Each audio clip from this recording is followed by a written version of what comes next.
Practice by Iused2EatPeople. I was kidnapped when I was 14. I can't recall much detail surrounding the moment he grabbed me. It all happened so fast. I do remember the way he smelled, a strong, musky blend of spices and citrus. I'd imagine it was a pleasant fragrance, if I hadn't linked it to an extremely traumatizing event from my past. I also remember what he whispered to me the second he threw the bag over my head. "Someone is following your little sister right now. Cooperate, or we'll just take her." That was more than enough to shut me up as he threw me into the backseat of his car. I sobbed quietly as he bound my wrists and ankles with zip ties and tightened the string around my hood so it would remain in place. I didn't think much about what was going to happen to me, only about my sister and the danger she might be in. We drove for what felt like an hour before stopping. He opened the door and cut the zip tie on my ankles, whispering to stay quiet. He led me out of the car and walked me down a long flight of stairs, stopping at the bottom to open another door.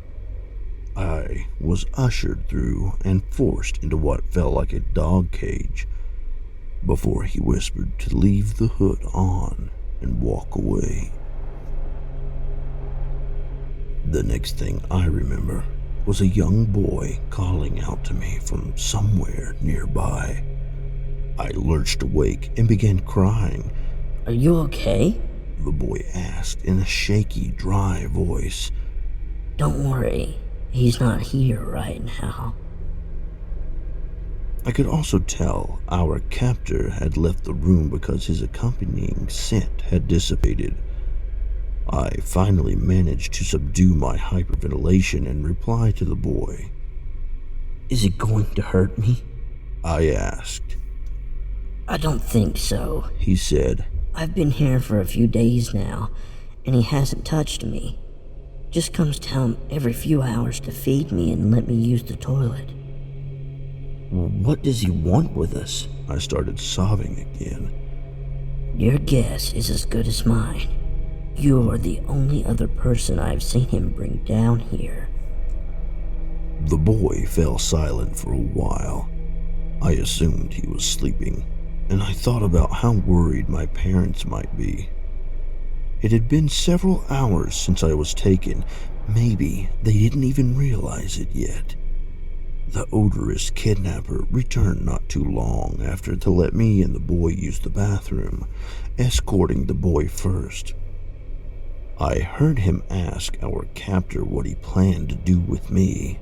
The man whispered, "Practice," before telling the boy to shut up in the same quiet tone. He opened my cage and grabbed me by the wristbands. I fought the urge to struggle, confident that he was much broader and stronger than me. I gagged with fear and panic as the putrid wash of clove and lemon assaulted my nostrils. "What do you want me for?" I begged as he cut the zip tie and shoved me forward. "Practice," he whispered before shutting a door. "Put the hood back on when you're finished." His soft voice was muffled, leading me to assume he was on the other side of the door. I pulled the cord around my neck and removed the hood. I was in a damp, filthy restroom the size of a broom closet that didn't have any windows. A single plate of bread and cheese was on the sink basin. I was too distraught to eat and had just finished relieving myself when he began banging on the door. "Time's up," he whispered through the door crack. "Hood on." I timidly obliged and was led back to my crate where he refastened my wrists and tightened the cord around my neck. This went on for 60 days. The other captive boy and I would talk every time the man's scent had gone, trying our best to encourage each other through this nightmare. His name was Lyle, and he was visiting America from England with his family before this. He said they stopped at a gas station on their trip and that he had tried to sneak in a cigarette behind a dumpster. That's when he was grabbed. The man hadn't hurt him so far and hadn't really hurt me. He even begun giving me longer bathroom feeding breaks. Every time I questioned his need for kidnapping us, his reply was always the same. Practice.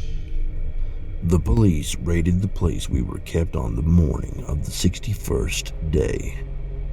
I was freed from my cage, and that blasted hood finally able to see Lyle's face. He was a handsome boy with bright blue eyes, and we were the only two captives. The police led us up the stairs separately, where both our families were waiting, blubbering piles of crying relief. I was comforted to see that my little sister was safe from the monster that did this. Lyle was immediately tossed into his frantic parents' car before I could rest free from my parents to talk to him. They drove away with my kidnapped buddy waving through the back windshield at me. I waved back and finally got to go home. My parents told me all about the news coverage of the case, how the police knew absolutely nothing about the kidnapper, and that we were only found through an anonymous tip. The place Lyle and I were held was an old bunker located under a barn that belonged to a man who was acquitted of any involvement with the case. He apparently didn't even know the shelter existed. 4 years have passed since we were freed from captivity. I just started my first year of college and have undergone heavy psychotherapy to process what had happened. I know I didn't really have it that bad in comparison to many other kidnappings, but I had trouble getting over some of the specifics, especially that god-awful scent. I can't even be around a spice rack without bawling my eyes out. Lyle reached out to me on Facebook a few days ago. He was coming back to visit for his 19th birthday and wanted to see me.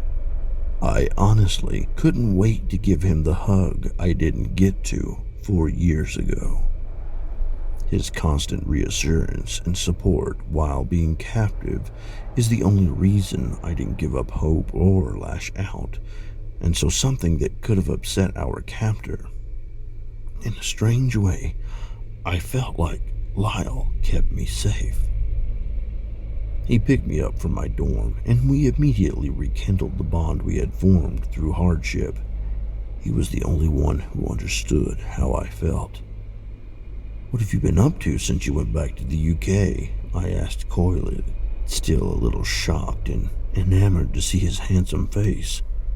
"I've been traveling a lot," he replied as we continued our drive into the countryside, "but I never stopped thinking about you." I blushed at this and wove my hand into his. "Me neither. What did you do while traveling the world?"